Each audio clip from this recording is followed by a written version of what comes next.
बिस्मिल्लाहिर्रहमानिर्रहीम। Students of पाक garrison education system, मैं हूं असद हमज़ा। अस्सलामु अलैकुम। आज हम बायोलॉजी का chapter number 4 lecture number 16 Golgi apparatus discuss करेंगे। तो स्टूडेंट्स, गोल्जी अपरेटस जो है इसको सबसे पहले डिस्कवर्ड किया था इटालियन फिजिशियन, यानी कि इटली के रहने वाले फिजिशियन थे। फिजिशियन कहते हैं कि जो फिज़िक्स का इल्म जानने वाले। तो इटालियन फिजिशियन थे, इटली के रहने वाले फिजिशियन थे जिनका नेम था कामिलो गोल्जी। और उनके नाम की वजह से ही जो ऑर्गेनेली उन्होंने डिस्कवर्ड की थी उसका नाम गोल्जी अपरेटस या गोल्जी बॉडीज़ या गोल्जी कम्प्लेक्स रखा गया। तो इटालियन फिजिशियन कैमिलो गोल्जी ने 1898 के अंदर सेल के अंदर सेट ऑफ फ्लैटेंड सैक्स जो थे उनको डिस्कवर किया था। सेट ऑफ फ्लैटेंड सैक्स का मतलब क्या है कि फ्लैटेंड कहते हैं जी चिपटे हुए और सैक्स कहते हैं थैलियाँ, यानी कि चिपटी हुई जो थैलियाँ होती हैं उनका जो सेट है उन्हें डिस्कवर्ड किया था, जिसको बोला जाता है गोल्जी अपरेटस। ये स्ट्रक्चर हमें नज़र आ रहा है डायग्राम के अंदर। तो ये वाली जो स्ट्रक्चर हमें नज़र आ रही हैं जो कि बिल्कुल फ्लैटेंड हैं और सैक्स हैं, चिपटी हुई थैलियाँ हमें नज़र आ रही हैं। तो चिपटी हुई जो थैलियाँ हैं इन्हें बोला जाता है गोल्जी अपरेटस। ये बहुत ज़्यादा इम्पॉर्टेंट ऑर्गेनेली है यूकैरियोटिक सेल की। यूकैरियोटिक सेल के बारे में हम जानते हैं कि यूकैरियोटिक सेल जो है इसमें प्रोमिनेंट न्यूक्लियस मौजूद होता है। इसके अलावा ये प्रेजेंट होते हैं प्लांट सेल्स के अंदर भी और एनिमल सेल्स के अंदर भी। तो अब हम बात करते हैं जी इसकी कंपोजिशन की।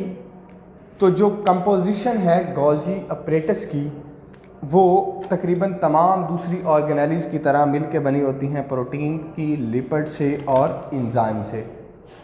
तो स्टूडेंट्स, अब हम डिस्कस करते हैं इसके स्ट्रक्चर के बारे में कि जो गोल्जी अपरेटस है या गोल्जी बॉडीज़ हैं, गोल्जी कम्प्लेक्स जो है उसका स्ट्रक्चर कैसा होता है। तो सेल के अंदर मौजूद होता है सबसे पहले न्यूक्लियस। तो न्यूक्लियस के बाहर हमने कल पढ़ा था कि न्यूक्लियस से बाहर इंटरकनेक्टेड चैनल्स होते हैं जिनको बोला जाता है एंडोप्लाज्मिक रेटिकुलम। तो एंडोप्लाज्मिक रेटिकुलम्स जो है ये इंटरकनेक्टेड चैनल्स हैं, यानी कि ये एक दूसरे के साथ मिले हुए हैं, ऐसे ये एक दूसरे के साथ रास्ता जो है ना वो बना रहे हैं। इनको कहते हैं जी इंटरकनेक्टेड चैनल्स। लेकिन इसके बरअक्स अगर हम बात करें गोल्जी बॉडीज़ की तो ये इनके दरमियान कोई भी कनेक्शन नहीं है, बल्कि ये एक अलग है, ये वाला अलग सिस्टम है, ये वाला अलग सिस्टम नहीं है, ये वाला अलग सिस्टम नहीं है। लेकिन इससे पिछले लेक्चर में जो हमने पढ़ा था एंडोप्लाज्मिक रेटिकुलम, तो एंडोप्लाज्मिक रेटिकुलम इंटरकनेक्टेड चैनल्स थे जिनका हर एक चैनल जो है ना उसको भी हम कहते थे कि ये है सिस्टर्नी, और इनके दरमियान जो स्पेस मौजूद थी उसे बोला जाता था सिस्टर्नल स्पेस। तो ये हमें एंडोप्लाज्मिक रेटिकुलम से हमें मिलती थी प्रोटीन, और प्रोटीन जो है उसकी मज़ीद जो मॉडिफिकेशन होती है उसको आगे करने के लिए आगे भेज दिया जाता है गोल्जी बॉडीज़ के अंदर। तो स्टूडेंट, पहले था न्यूक्लियस, न्यूक्लियस के बाद थी एंडोप्लाज्मिक रेटिकुलम, जिसके बारे में हमने पढ़ा कि इसने तैयारी करवानी होती है प्रोटीन की, सिंथेसिस करवाती है। अब उस प्रोटीन, ये जो प्रोटीन की सिंथेसिस कर रही है, अब ये किसी भी इस्तेमाल के काबिल नहीं है। अब इसको इस्तेमाल के काबिल बनाने के लिए, उसकी मॉडिफिकेशन करने के लिए इसको नेक्स्ट भेज दिया जाता है गोल्जी बॉडीज़ के पास। गोल्जी बॉडीज़ जो है फिर इसकी मज़ीद जो है मॉडिफिकेशन करता है और इसको आगे किसी यूज़ के, किसी काम के काबिल बनाता है।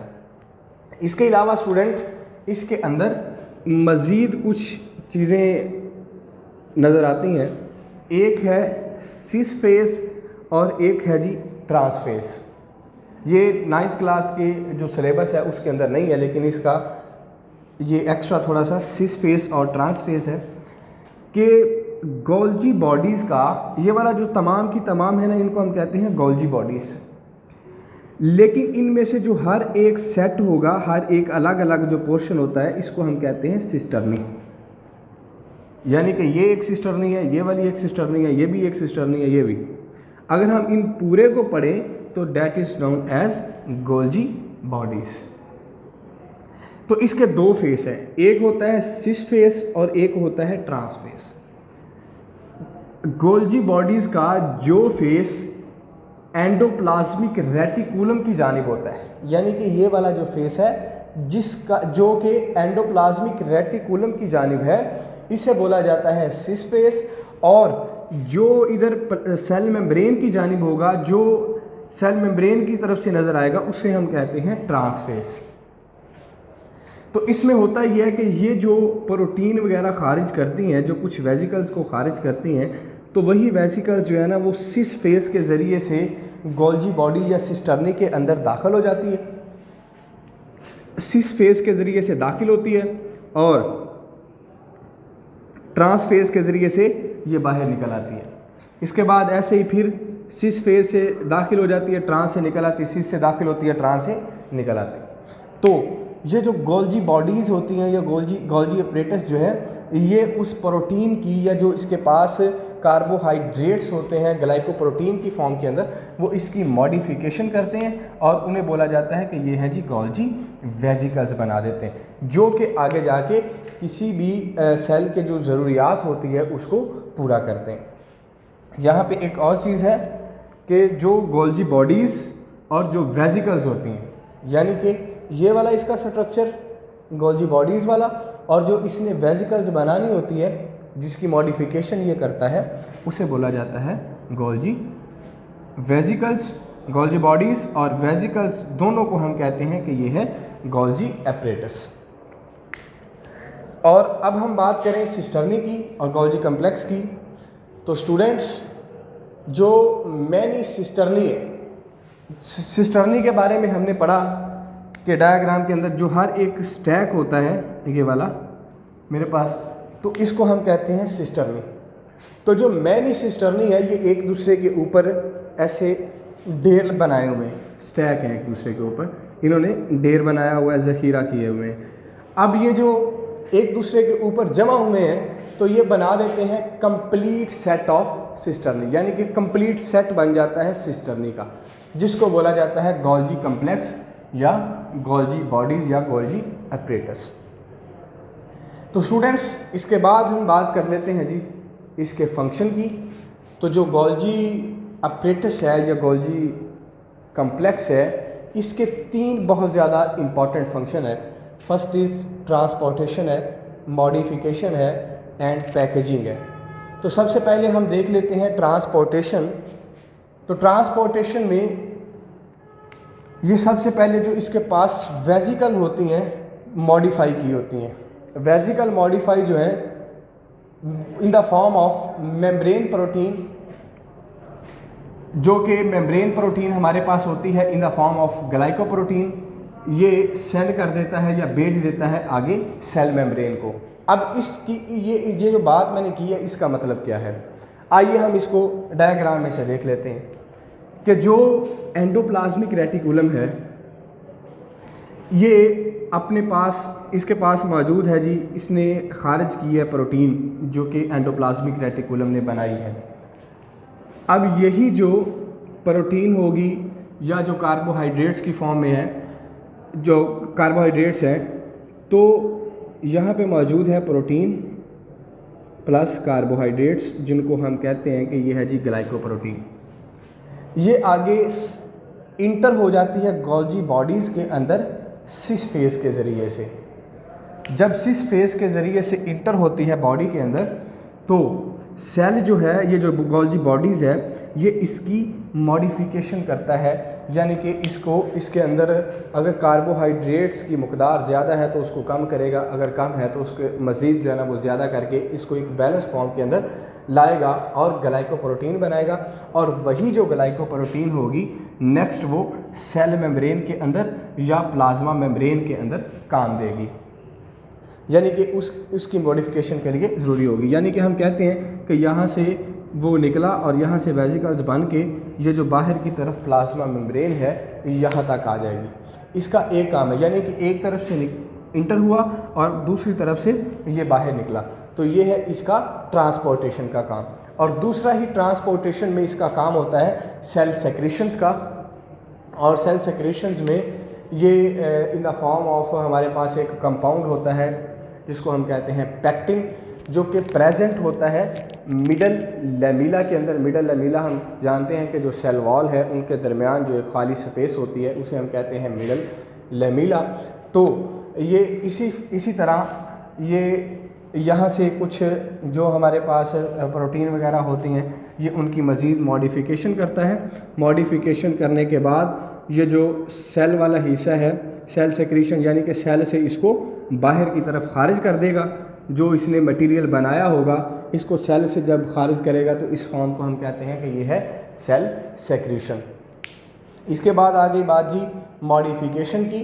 तो मॉडिफिकेशन भी स्टूडेंट इसका दूसरा फंक्शन है बड़ा इम्पॉर्टेंट, कि जो भी चीज़ ये जो प्रोटीन तैयार कर रहा है एंडोप्लाज्मिक रेटिकुलम, तो यही जो चीज़ है अब किसी भी काम के काबिल नहीं है। उस काम को काबिल बनाने के लिए वो अपनी तमाम का तमाम जो मटेरियल होता है उसको भेज देता है गोल्जी बॉडीज़ की तरफ।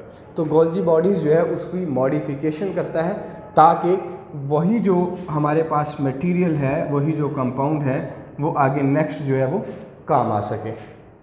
और थर्ड फंक्शन है इसका पैकेजिंग। पैकेजिंग में ये यहाँ से जो मटेरियल होगा ये यहाँ पे सेंड करेगा, तो गोल्जी बॉडीज़ जो है उसको मज़ीद उसकी मॉडिफिकेशन करके उसके गिर्द एक मेम्ब्रेन लेयर बना देती है ताकि वो जो मटेरियल है, जो हमारे पास कंपाउंड है, वो इसके अंदर मौजूद हो और किसी भी जगह सेल से एक जगह से दूसरी जगह जब जाए तो वहाँ पे अपना ये फंक्शन परफॉर्म कर सके। तो इसको हम कहते हैं कि ये होती हैं जी गोल्जी वेसिकल्स, जिनको हम लाइसोसोम वेसिकल्स भी कहते हैं। नेक्स्ट लेक्चर के अंदर हम लाइसोसोम्स के बारे में भी डिटेल के साथ पढ़ेंगे।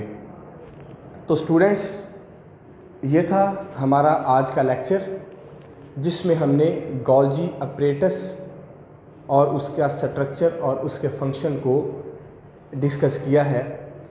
अब हम रिव्यू देख लेते हैं इसका मज़ीद कि गोल्जी अपरेटस में आज हमने क्या क्या डिस्कस किया है। कि इटालियन फिजिशियन कैमिलो गोल्जी ने 1898 में सेल के अंदर सेट ऑफ फ्लैटेंड सैक्स, यानी कि जो चिपटी हुई थैलियाँ होती हैं, उनको डिस्कवर किया था। इसके बाद हमने कहा कि ये इम्पॉर्टेंट होती है ऑर्गेनेली यूकैरियोटिक सेल में और ये प्रेजेंट होती है प्लांट और एनिमल सेल में। बाकियों की तरह इसकी भी कंपोजिशन में प्रोटीन, लिपिड्स और एंजाइम्स मौजूद होते हैं। और न्यूक्लियस के बारे में हमने ये न्यूक्लियस है और साथ में एंडोप्लाज्मिक रेटिकुलम है और इसके साथ ये जो सेट ऑफ फ्लैटेंड सैक्स हमें नज़र आ रही हैं इसे बोला जाता है जी गोल्जी अपरेटस, और ये कहलाती हैं गोल्जी बॉडीज़।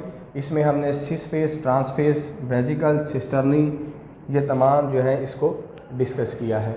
नेक्स्ट हमने फंक्शन के बारे में पढ़ा कि जो गोल्जी बॉडीज़ हैं ये कौन कौन सा इम्पॉर्टेंट फंक्शन परफॉर्म करती हैं, जिनमें ट्रांसपोर्टेशन का है, मॉडिफिकेशन और पैकेजिंग, यानी कि मटेरियल जो है उसको एक जगह से दूसरी जगह सेल से लेकर जाने का काम या सेल सेक्रीशंस का काम जो है ये गोल्जी अपरेटस कर रहा होता है। और गोल्जी, कैमिलो गोल्जी जो है इसको नोबेल प्राइज़ दिया गया था 1906 के अंदर फिजियोलॉजी पे और मेडिसिन पे।